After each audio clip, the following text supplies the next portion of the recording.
far back as 1998, we were doing skill-based practices for younger kids, and we were doing mini mite cross ice hockey in a small area, making sure that kids are matched, lines playing against lines, so that similar skills are playing against similar skills. So the more experienced players had a chance to learn and compete against more experienced players, and the same thing for lesser experience. So everybody has an opportunity to be involved, to compete and get the same out of the experience.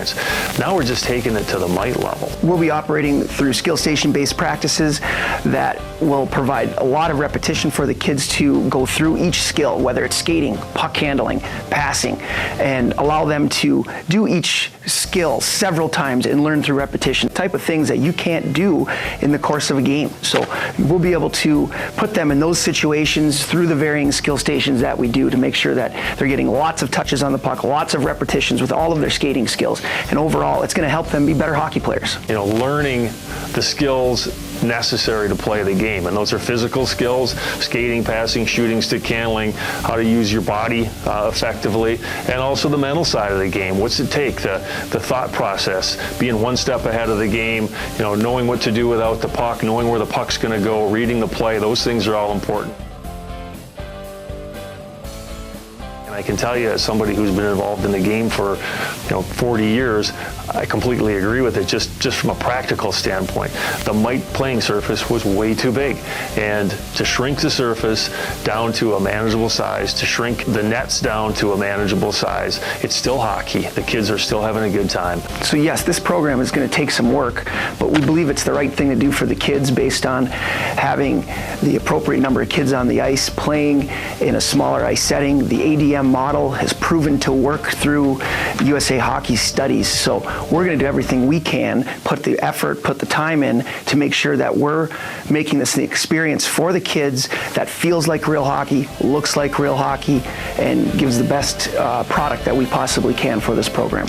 Competition is, you're learning how to play as part of a team, learning how to play with teammates, against another team, competing. What do you need to do to be involved in the competition and to win games? It's fun. Competing is fun. And even though they're 7- and 8-year-old kids, it's competition. It's a game. You're trying to win. Inspiration. We want to inspire players to love the game, to continue to play the game. And no matter what you do in the game, if you don't love playing it, you're not going to play it very long. So we want to provide that. It's graduation. We want these kids to come through the Mite program and be ready to play hockey at the next level, at Squirt, by the time they're finished with it.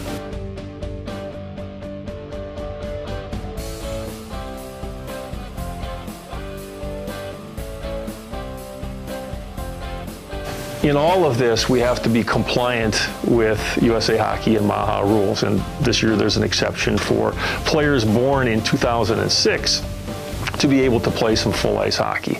And so what they'll be able to do is to play a maximum of 12 games after January the 1st. And so there'll be a component where those players who choose to do that and choose to play full ice hockey will have the opportunity to go onto a second team and be able to play some games. And they'll get the opportunity to learn a little bit more about positioning and about face-offs and about the use of the lines and different situations that they'll be confronted with in a full ice surface.